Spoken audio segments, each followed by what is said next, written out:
알고는 싶은데 읽기에는 바쁜 우리를 위한 독서 대행 콘텐츠 직독잡설 시작합니다.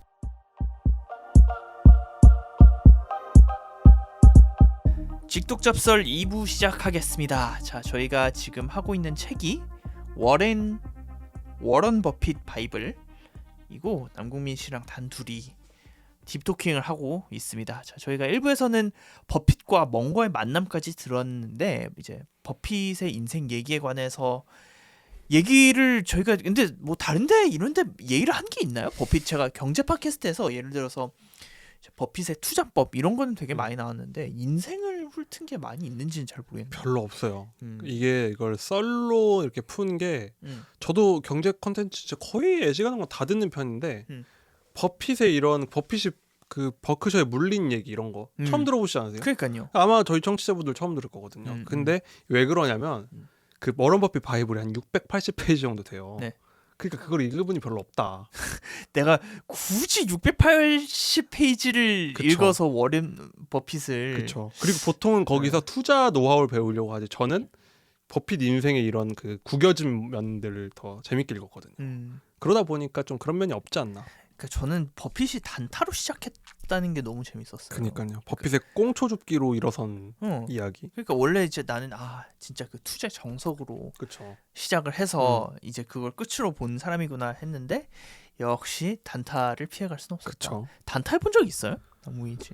저는 별로 진짜 거의 개인 투자자 치고는 안 하는 수준에 가까운 것 같고 주식 거의 판 게 없어요. 판 기록이 별로 없고. 저는. 그래요? 네. 전 지금까지 주식 팔아본 적 별로 없는 것 같아요. 그 중국 주식 정도 빼고는 주식 팔아본 적 별로 없어요. 진짜 중국이 대단하다. 정말 깊은 상처를 남겼습니다. 다시 들어갔나요? 중국 주식? 중국 주식은 펀드로는 계속 있어요. 그래요? 네, 반등하고 있습니다 지금. 그래요. 뭐 중국도 지금 뭐 봉쇄 풀리고 좋아지고 있다고 하니까. 네.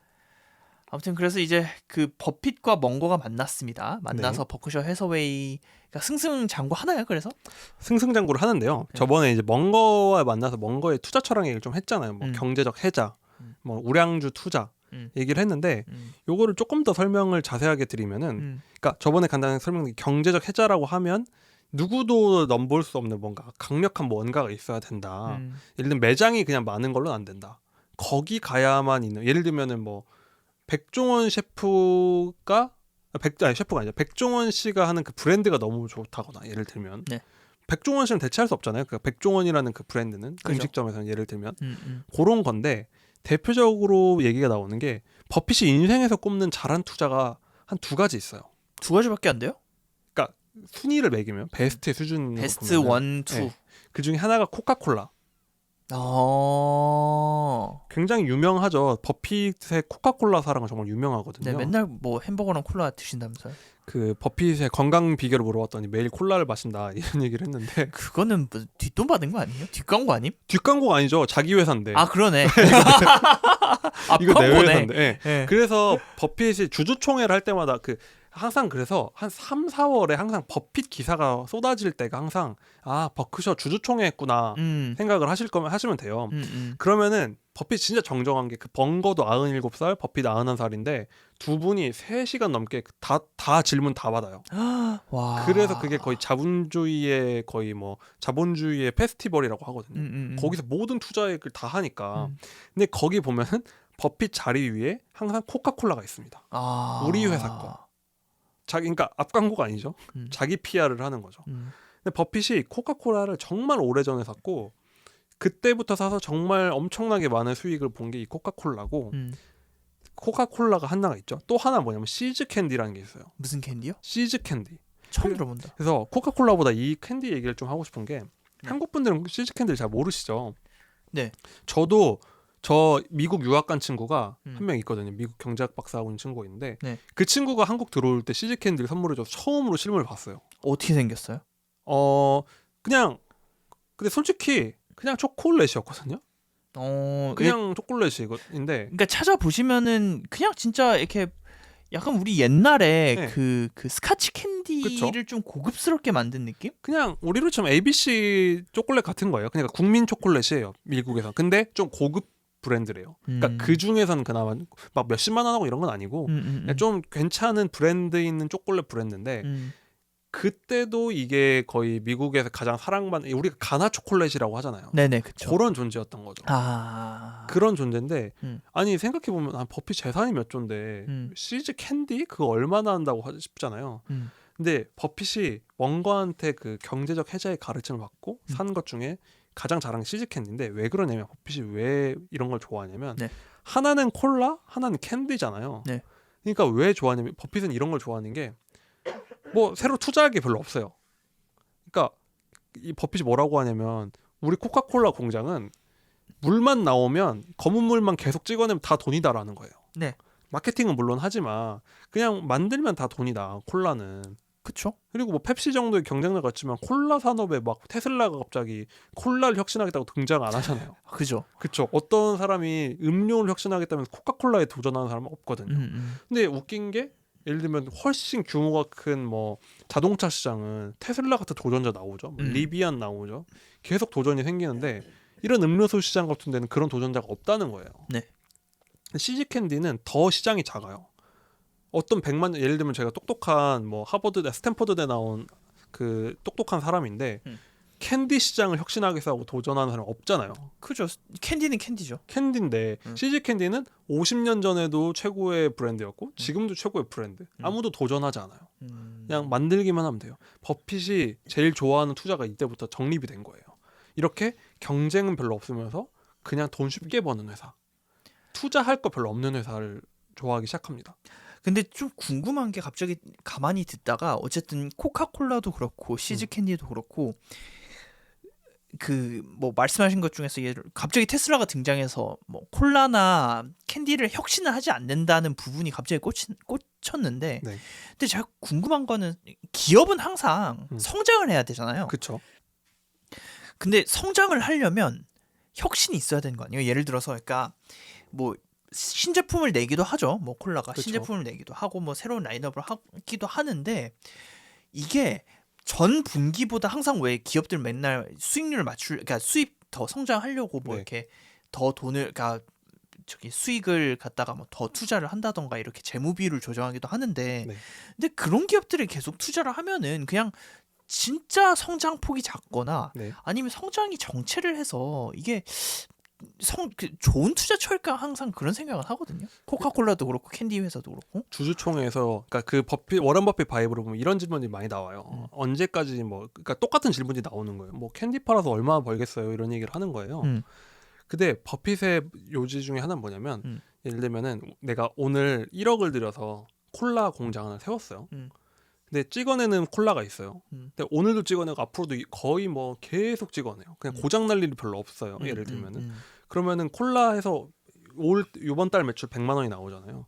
그럼 100만 원이 쌓이죠. 올해 1000만 원이 쌓이잖아요. 1200만 원이 쌓이잖아요. 그럼 그 다음에도 그 돈이 쌓이고 그 돈이 쌓이고 돈이 계속 쌓이는 거예요. 그러니까 이렇게 그냥 안정적으로 돈이 계속 쌓이는 회사인 거예요. 투자는 나가는 돈은 없이.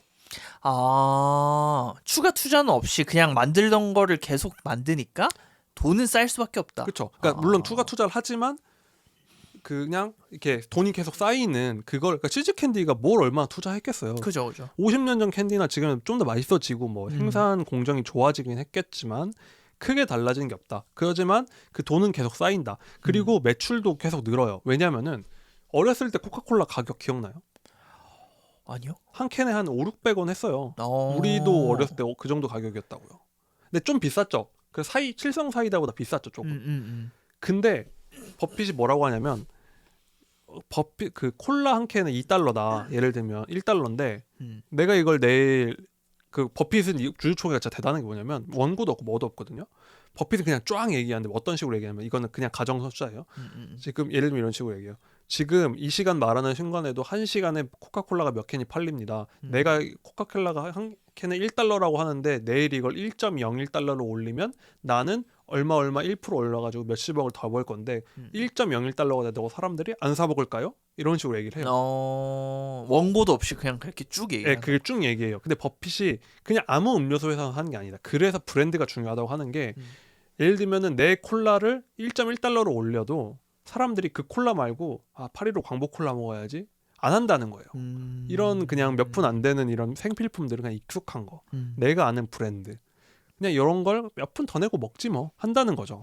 그러니까 규모의 경제가 이미 완성된 회사들 중에서 고객 그러니까 브랜드 인지도도 되게 뛰어나고 그쵸. 그다음에 고객들의 그 충성도도 그쵸. 높은 회사들이 좋다. 돈을 높여도 도망가지 않게 하는 회사.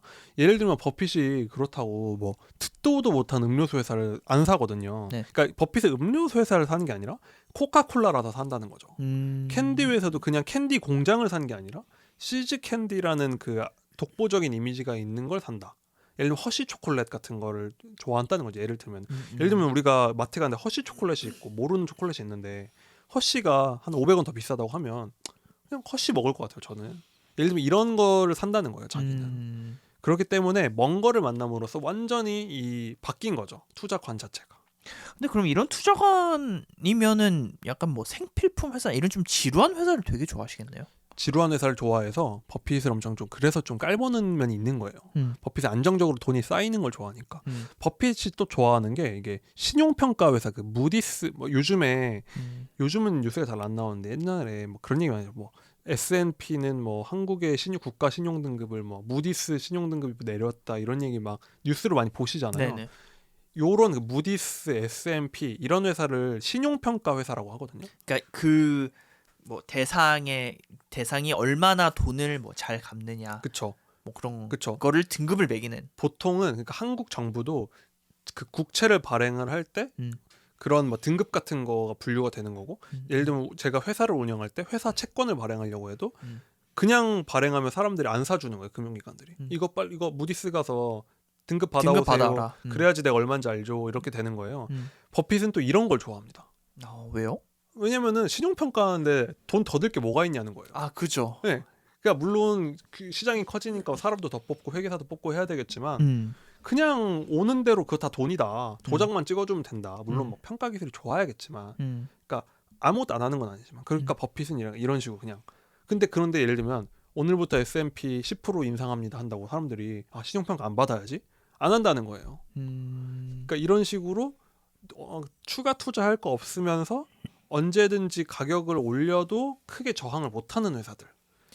그럼 진짜 그 멍거가 얘기했던 것처럼 우량주 위주의 투자가 될 수밖에 없겠네요. 왜냐하면은 우량주가 아닐 경우에는 가격을 올렸을 때 고객들이 빠져나갈 수밖에 없으니까. 그렇죠. 그러면서도 안정적으로 갈 수밖에 없는 회사들. 근데 그게 안정적이라는 게 절대 그러니까 그 버핏이 증명을 한 거예요. 그런 주식 예를 들면은 그렇게 해서 언제 부자 되냐. 테슬라 같은 거 사서 그냥 끝장을 봐야지 하는데 버핏은 그럴 필요 없다는 걸 증명을 한 거죠. 근데 그거는 좀 그러니까 맹점이 있는 것 같은 게 그 왜 우리 포커 한번 해보셨어요?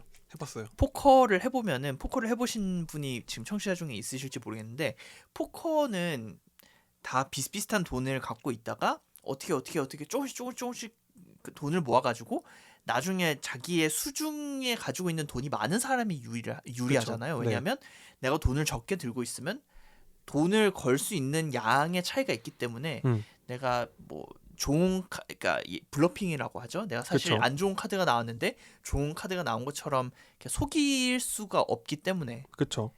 그런 것처럼 핸드의 그 양, 그러니까 들고 있는 자본의 양에 따라서 투자도 포커처럼 좀 차이가 크다. 유리한 게 아니냐. 예, 유리하다고들 하지 않나요? 근데 버핏의 불평은 뭐냐면 네. 돈이 많아질수록 그 수익률이 떨어지는 게 오히려 불만이에요. 이 사람은.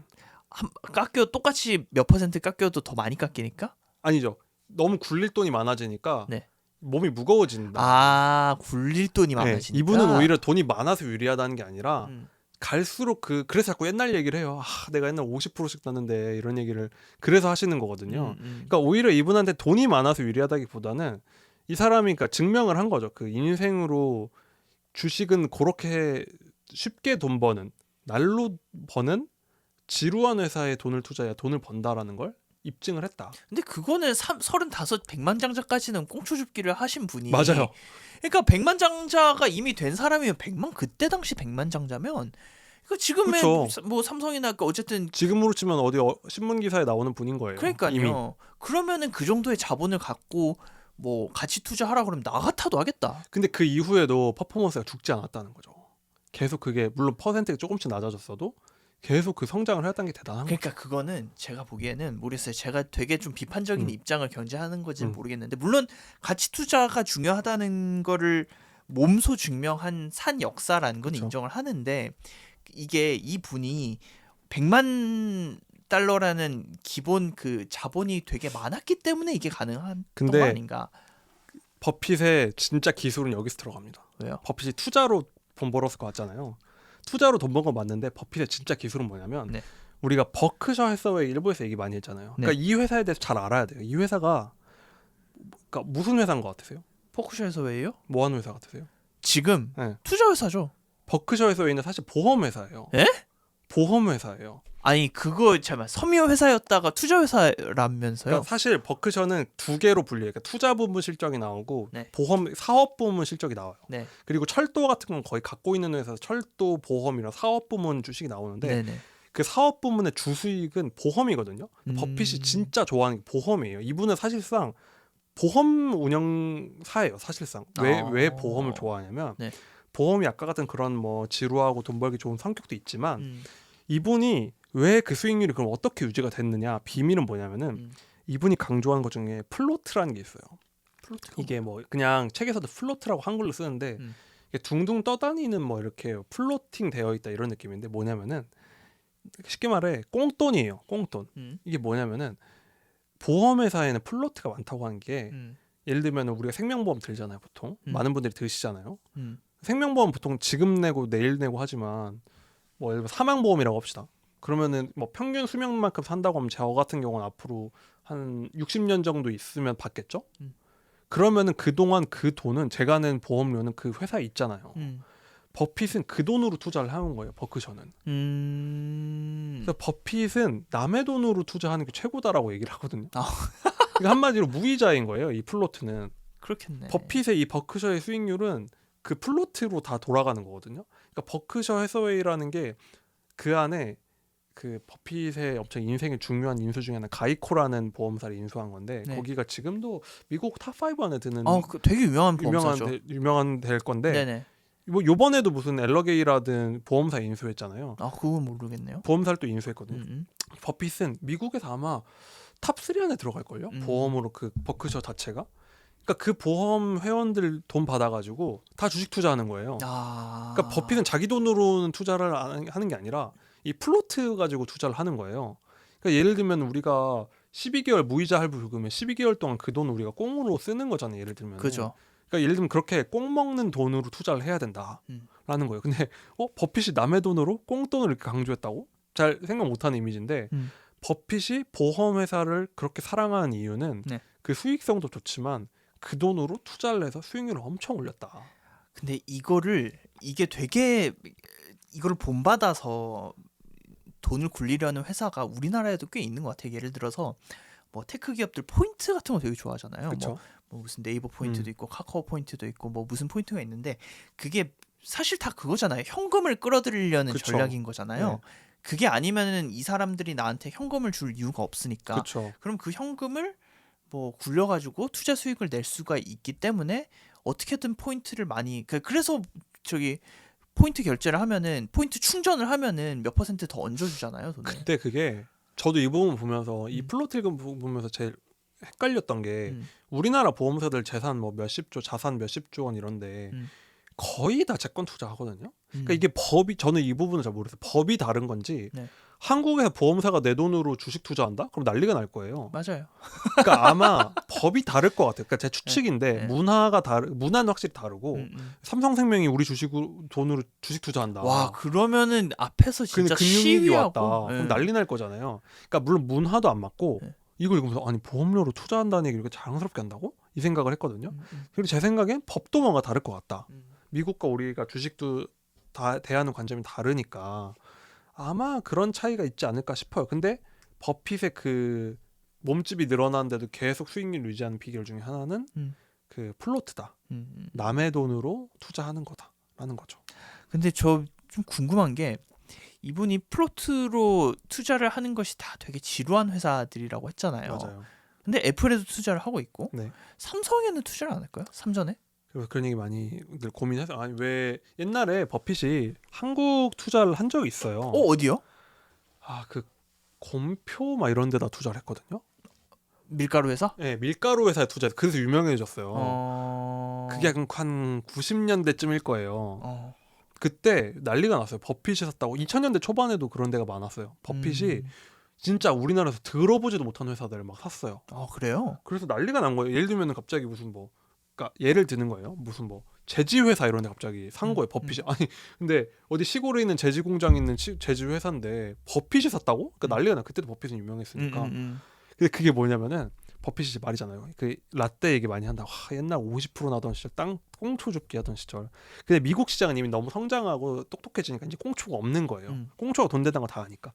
근데 한국 시장은 자본주의 역사가 짧잖아요. 그죠. 그러니까 90년대 꽁초가 널려 있었던 거예요. 근데 버핏이 신문을 보다 보니까 이런 꽁초들이 있네 하고서는 습관을 못 버리셨네. 네, 그래서 그때 그 코스피 그 재무제표 정리된 책을 보고 네. 산 거예요. 그냥. 네. 와, 우리나라에선 난리가 난 거. 우리나라에선 난리가 버핏이 이거 무슨 생각일까? 밀가루 사업에 진출하나? 이랬는데 버핏은 그건 모르겠고 그냥 꽁초 주운 거다. 그러니까 왜냐면 몇백억씩 투자를 했거든요. 몇백억씩 투자를 했는데 작은 회사니까. 그 회사 입장에서는 큰 그 주주가 들어온 건데 버핏 입장에서는 취미 생활로 한 거예요. 옛날 생각 나네 하면서 꽁초를 몇 개 주었다. 그런 거는 했어요. 한국 그 포스코 주주기도 했어요. 그래요? 포스코 철강이니까 꽤 오랫동안 포스코의 주주였어요. 그 아마 손실 보셨을 거예요. 그래요? 네, 그건 손실 봤을 거고 우리나라 놀부부대찌개도 샀다가 아마 손실 보셨을 거예요. 그러니까 한국 주식시장이 쉬운 데가 아닙니다. 버핏도 손해보고 버핏도 손해를 보는 곳이다. 근데 삼전 얘기했잖아요. 근데 버핏이 제일 싫어하는 회사가 삼전 같은 스타일이에요. 왜요? 우리 그 기사 주기적으로 나오잖아요. 뭐 삼성전자 미래를 위해 뭐 50조 베팅 이런 기사 뜨잖아요. 반도체 라인 하나 가는데 12조 원 든다고 하거든요. 보통. 이런 회사를 제일 싫어해요. 버핏은. 너무 부대 비용이 많이 들어가니까. 아니 벌면 뭐하냐. 투자하는 데로 다 쓰는데. 이 사람은 나는 그냥 레버만 내리면 검은 물 나오는 공장이 좋다라는 거예요. 근데 왜 그러냐면 12조 원짜리 그러니까 제가 회계 정확하진 않은데 12조 원짜리 공장을 지으면 감가상각을 먹이잖아요. 그렇죠. 재무적으로 감가상각 을 보통 10년에 나눠서 하나요? 그럼 1조 원씩 날아가는 거잖아요. 근데 버핏은 감가상각이 없는 그 사업을 해야 된다라는 거예요. 그래서 그런 것만 합니다. 신용평가 회사 감가상각 할 거 없죠. 코카콜라는 심지어 자기가 만드는 것도 아니에요. 그 액만 만들어서 전 세계 공장으로 보내거든요. 코카콜라 그 원액만 만들어서 보내면 거기서 그걸 만드는 거예요. 보틀러라고 해요. 그 병이 파는 사업자들이 있는 거지. 뭐 그런 거 하고 CG 캔디도 그냥 공장에서 찍어내기만 하잖아요. 그러니까 삼전 같은 건 절대 안 산다. 반도체 회사 고부가가치 산업 이런 투자 거는... 많이 해야 되는 건 안 산다 이분은. 하지만 애플은 사셨네요. 애플은 투자를 별로 안 하죠. 애플은 버는 돈보다 주주들한테 더 많이 나눠줘요. 왜냐면 우리는 돈을 쓸 데가 없다. 주주 환원을 진짜 많이 하거든요. 거의 자본이 거의 그래서 거의 다 없애는 수준으로 계속 내보내요. 그래요? 네. 그래서 애플은 자산을 보면 자산이 별로 없어요. 애플이 자산이 뭐가 있겠어요? 생각해보세요. 애플 스토어 그 부동산 정도 빼고는 본사 사옥이랑 지적재산권 이런 거 있겠죠. 생산도 다 중국 이런 데서 그쵸. 외주화를 하니까. 그러니까 애플 재산 중에 감가상각이 들어간 게 없어요. 예를 들면은 변호사 자격증을 따요. 그건 감가상각이 안 들어가잖아요. 근데 예를 들면 제가 5억짜리 슈퍼카를 샀어요. 그만 먹고. 그거는 낡잖아요. 그러니까 버핏은 변호사 자격증 같은 거만 산다 나는. 절대 그런 슈퍼카는 안 산다라는 거죠. 그렇군요. 어쩌다 보니까 또 투자 얘기를 엄청 하게 됐네요. 그러니까 근데 뭐 버핏이랑 투자랑은 뗄래야 뗄 수 없는 아예 안 하는 건 좀 힘드니까. 그러니까요. 근데 이 사람이 그러니까 어떻게 돈을 벌었느냐 하면 이렇게 벌었다. 그럼 근데 버핏 옹이 요즘 월가의 행태를 보면은 그렇게 좀 좋게 보진 않으시겠네요. 특히나 최근 몇 년간은 진짜 뭐 테슬라니 뭐니 뭐 캐시 우드니 뭐니 이런 사람들이 많이 나왔으니까. 버핏이 불만이 엄청 많고 주주총회 단골 테마 소재가 그 월가 욕하는 거거든요. 그래요? 주식쟁이 놈들 다 사기꾼이다. 말던 주식 투자는 그렇게 하는 게 아니고 자기는 그냥 사놓고 10년 후에 열어보면 되는 주식을 사고 싶은데 주식쟁이들은 그 거래 수수료를 먹고 사니까 맞아요. 그걸로 먹고 살려고 하니까 자꾸 사고 팔게를 추동한다. 그러니까 이 사람이 이렇게 얘기해요. 이 미국이라는 농장이 있으면 그냥 냅두면 거기서 소가 크면 그걸 먹으면 되는 건데 이 사람은 얘네들은 이 소를 일로 옮겼다가 절로 옮겼다, 일로 옮겼다, 절로 옮겼다 하는 사람들이다. 필요 없는 짓을 해서 시장을 깎아먹는 그 부스러기를 먹는 사람들이랑 거의 엄청 극언이잖아요. 먼 거는 거의 뭐 파생 상품 같은 거는 생길 필요도 없는 물건이다. 뭐 이런 식으로 얘기를 하고. 선물, 파생, 그 옵션 이런 것들. 그렇죠. 자기는 그냥 옛날에 전화로 주문하던 때가 나왔다. 편지로 주문해도 된다. 자기는 그래? 주식 주문 그냥 그렇게 된다고 얘기할 정도죠. 정말 97이신 분답네요. 찰리먼 거는 진짜 핵주먹이에요. 그 진짜 거의 극언을 하시거든요. 거의 그 비트코인이 똥이나 마찬가지라 그랬다. 그러니까 이분이 그 얘기를 실제로 내가 몇 살이나 살겠다고라고 얘기를 해요. 먼 거가 훨씬 이빨이 그 핵이빨이다. 그런 분인데 근데 그러다 보면은 버핏은 그런 주식쟁이들이랑 진짜 사이가 안 좋구나. 정말 정도를 걸은 오마하에서만 낚시하면서 사시는 분인가 보다 싶지만 근데 사실 버핏은 월가랑 사이가 엄청 좋습니다. 그래요? 그게 엄청 오해예요. 근데 버핏은 월가랑 뗄래야 뗄 수가 없고 어찌 보면 그 워런 버핏 자체가 월가 그 자체다라고 볼 수도 있을 거예요. 왜요? 왜? 일단 버핏의 그 엄청난 자산 중에 버크셔의 포트폴리오에 4분의 1이 금융주예요. 은행 증권 같은. 그래요? 네. 지금 욕하면서 주식은 사네? 뱅크 오브 아메리카 같은 경우는 포트폴리오에서 아마 3위 그 정도일 거고. 진짜요? 아멕스 아멕스 아메리칸 익스프레스 그 카드 회사잖아요. 네네, 여기도 그렇죠. 저거죠. 골드만삭스는 비중이 많이 줄었을 텐데 골드만삭스 같은 투자은행도 있었고 지금 시티도 엄청이고 거의 이런 회사들은 거의 다 한 10%씩은 거의 갖고 있어요. 5% 10%씩 주요 주주예요. 그러니까 거의 1, 2등을 다투는 주요 주주들이에요. 그러니까 월가에서 알만하다 하는 투자 회사 은행에 거기 버핏 주주 아니야 하는 데가 별로 없을 정도예요. 그래요? 네. 그 많은 재산의 4분의 1이 금융 주식이고 웰스파고는 다 털었거든요. 웰스파고라는 큰 은행은 다 팔았는데 시티그룹은 갖고 있고 골드만삭스도 주주고.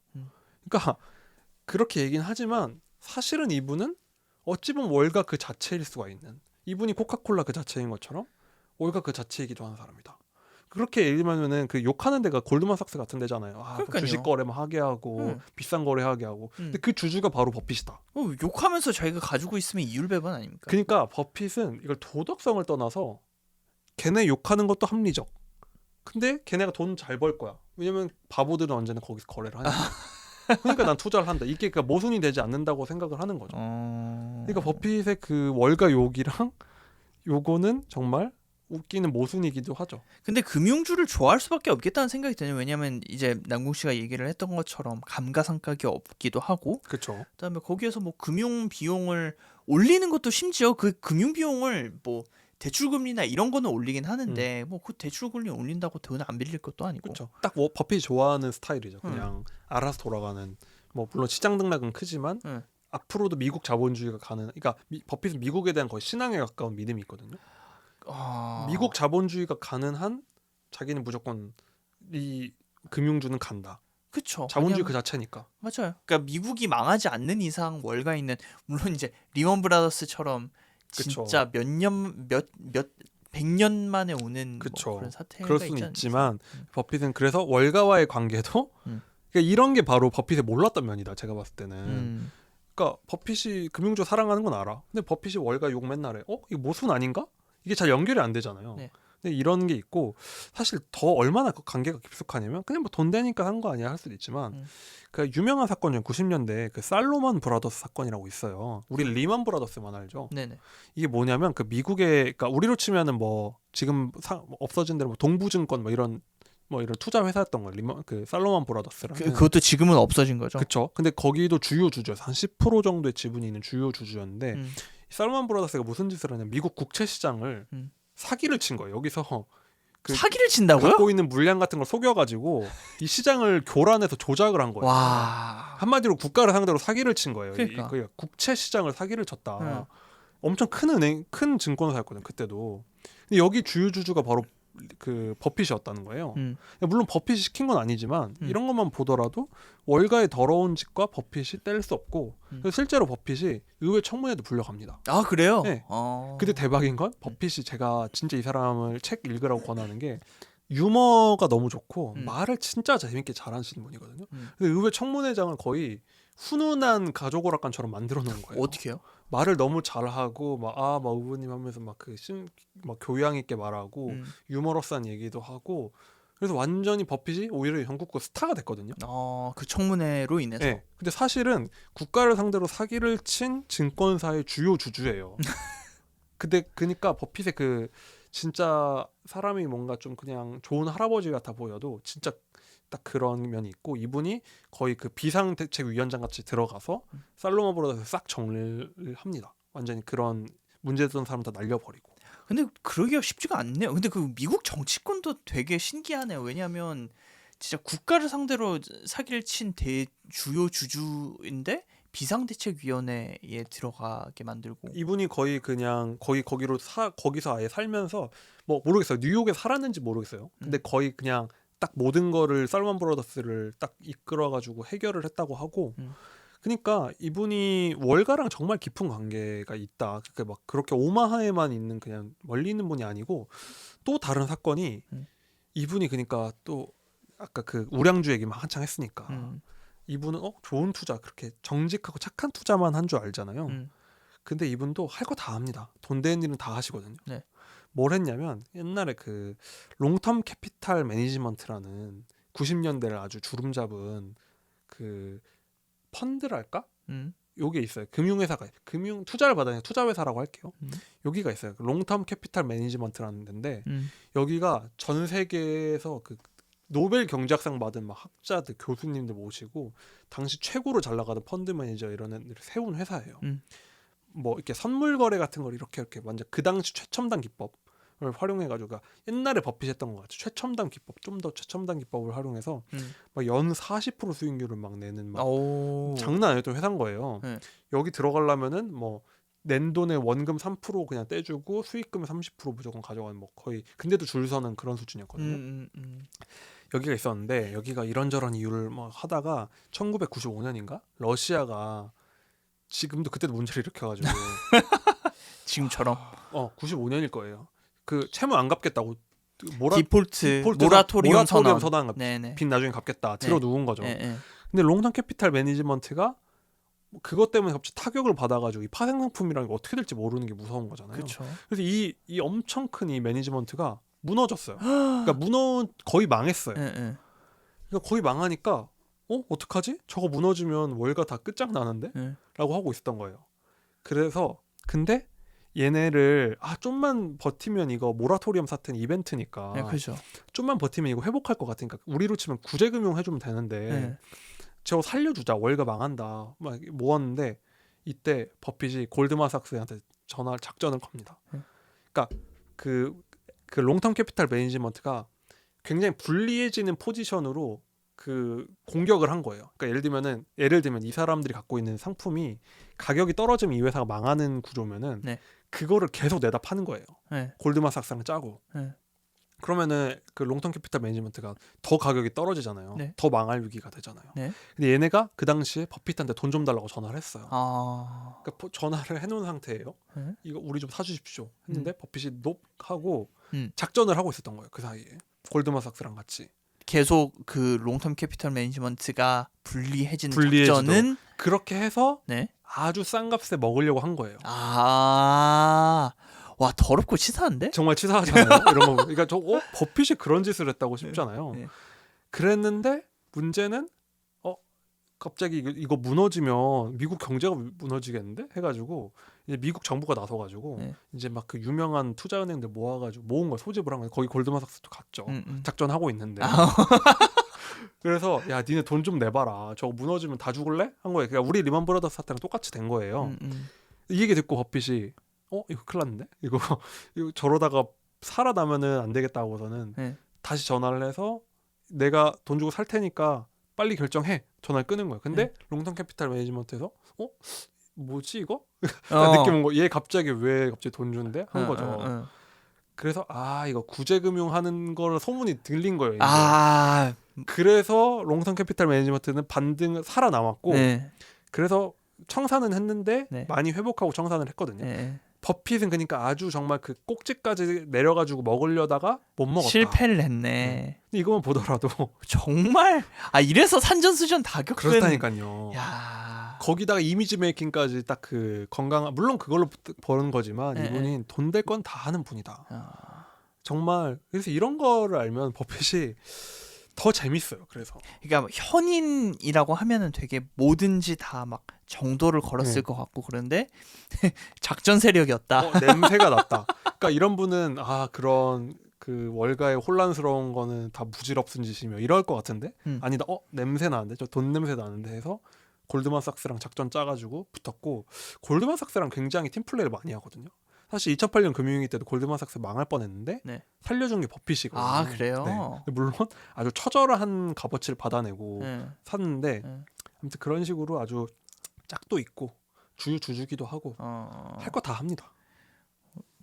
그러면 뭐 기술주도 그럼 살 수 있겠네요. 이 정도로 그냥 아무거나 그렇죠. 이분은 돈 되는 일이라면 불법이 아닌 한은 네. 이걸 안에 이런 원칙이 있는 분이 아니에요. 그냥 그런 경향성 그리고 이런 원칙이라기보다는 이런 뭐 전제 같은 건 있는데 그렇죠. 항상 예외는 있을 수 네. 있다. 그러니까 법칙을 읽는 건 아니다. 예를 들면은 버핏이 애플 빼고는 없잖아요. 근데 네. 버핏이 주주총회에서 자주 하는 얘기 중에 하나 뭐냐면 그 멍거가 둘이 야 우리 인생에서 진짜 큰 기회 놓친 거 있잖아. 뭔데 했더니 우리 구글 놓친 거. 구글을 안 산 거. 네. 그러면서 그 가이코라는 보험을 한다 그랬잖아요. 그럼 구글에 가이코 치면은 밑에 광고가 뜨잖아요. 그러면서 그 클릭당 단가라고 하죠. CTC라고 하죠. CTC가 얼마인지도 알아요. 클릭당 얼마인데 이렇게 논하는 장사가 있냐. 우리가 그때 구글을 안 사서 진짜 통한의 그거다라고 얘기를 해요.